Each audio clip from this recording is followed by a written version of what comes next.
tilẹ̀ ń tọ́lọ́run ẹgbẹ́ òkùnkùn wo ni wọ́n ṣe? Ní tilẹ̀ tọ́lọ́run ẹgbẹ́ ayé ni mo ṣe. Ọdún wo ló bẹ̀rẹ̀?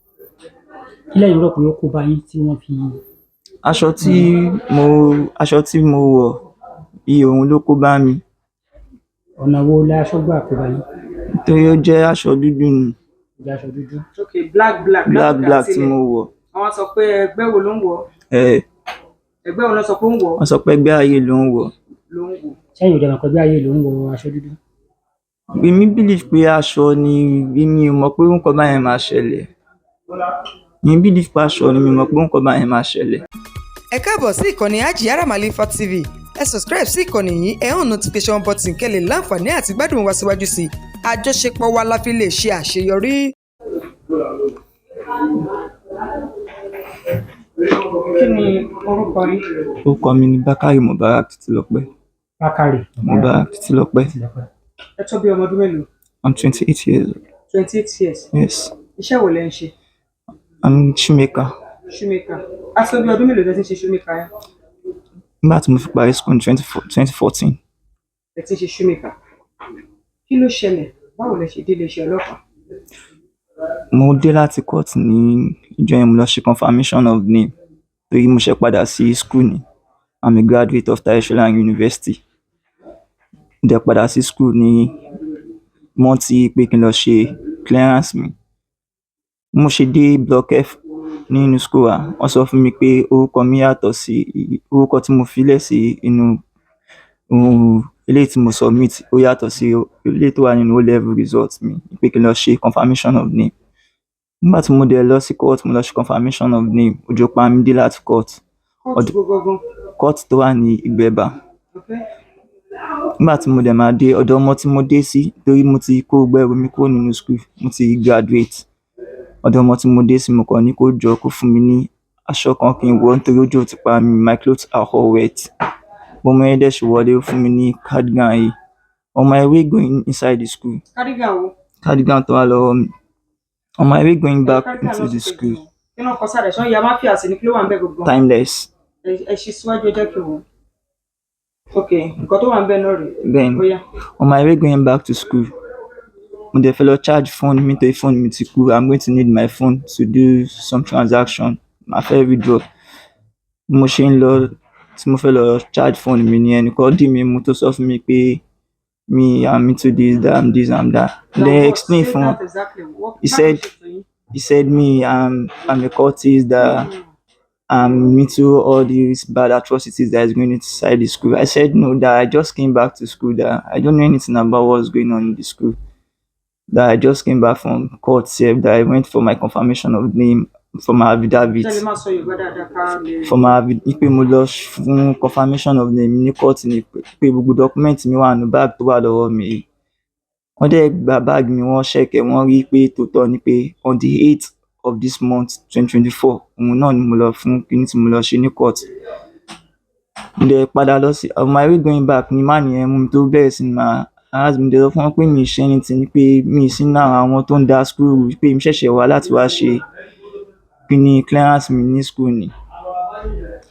The next thing tí màá rí, wọ́n kí handcuff bọ̀ mí lọ́wọ́, wọ́n bẹ̀rẹ̀ sí ní nà mí. Wọ́n gbé mi lọ sí Ìgbẹ́bà, wọ́n fọ́ bọmọ mi ló ní gbogbo àwọ̀, wọ́n fi àdá nà mí, wọ́n ṣe gbogbo rẹ̀ tí wọ́n ṣàgbé mi wá sí Ìgbẹ́bà yìí.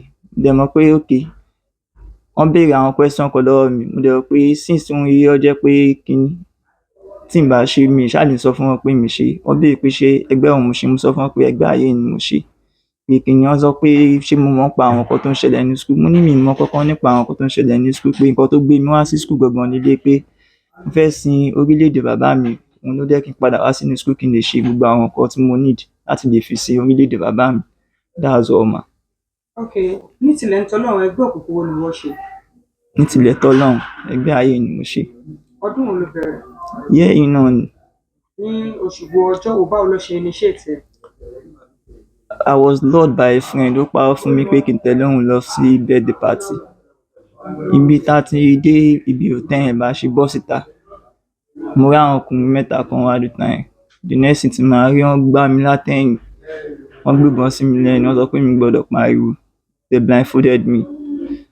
After that, the next thing tí màá rí, inú igbó mo ti bára mi. Wọn fẹ́ ní kankan jẹ. Wọ́n fún mi lẹ́ni tí ń jẹ. Wọn la ẹ̀jẹ̀ rẹ, wọn jẹjẹ rẹ. Lẹ́yìn ìgbà tó wá dọmọ ojú òkùnkùn, àwọn nǹkan wo lẹ ti jọ ṣe papọ̀? Mi ì bá wọn ṣe anything papọ̀.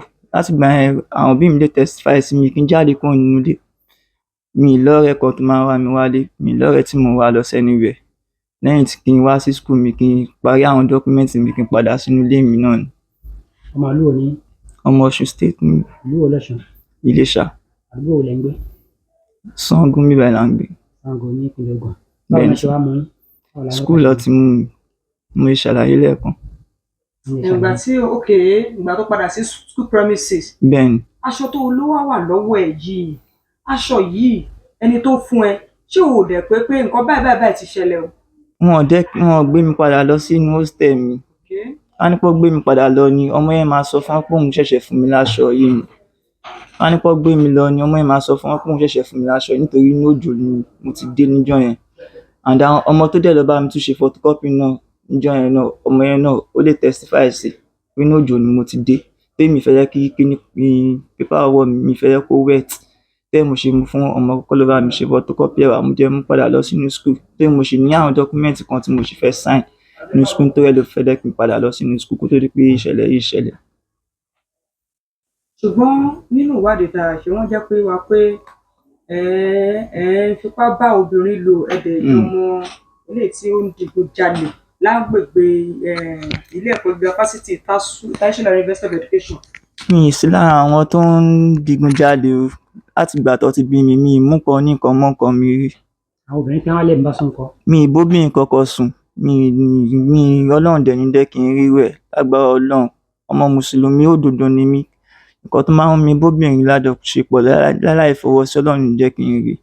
Mo bẹ̀ yín ẹ jọ̀ọ́, ẹ ṣàánú mi. kí ló fẹ́ kí ìjọba ṣe fún ẹ? Fẹ́ ní kí ìjọba kó jọ̀ọ́ kó ṣíjú àánú wọn wò mí, kó ràn mí lọ́wọ́. Gbogbo nǹkan tó fi kàn mí yìí, lóòótọ́ mo ṣẹgbẹ́ òkùnkùn but mi ì bá wọn lọ́wọ́ sí pé wọ́n pààyàn, pé wọ́n ṣèyàn léṣe, pé wọ́n lọ fi tipá bá obìnrin sùn. Irọ́. Kí lẹ́yìn rò pé ó kó bá yín tí wọ́n fi. Aṣọ tí mo wọ̀ iye òun ló kó bá mi. Ọ̀nà wo la aṣọ gbà kó bá yín? Nítorí ó jẹ́ aṣọ dúdú ni. Ìjà aṣọ dúdú. ok black Tí mo wọ̀. àwọn sọ pé ẹgbẹ́ wo ló ń wọ̀ ẹgbẹ́ wo ló sọ pé ó ń wọ̀ Wọ́n sọ pé ẹgbẹ́ ayé ló ń wọ̀. Sẹ́yìn ò dẹ̀ mọ̀ pé bí ayé ló ń wọ aṣọ dúdú. Èmi believe pé aṣọ ni mi ò mọ̀ pé nǹkan báyẹn máa ṣẹlẹ̀. Mi believe pé aṣọ ni mi ò mọ̀ pé nǹkan báyẹn máa ṣẹlẹ̀. orúkọ yín lẹ́ẹ̀kan sí. Bákàrí Mubarak Títílọpẹ́. Bákàrí Mubarak Títílọpẹ́.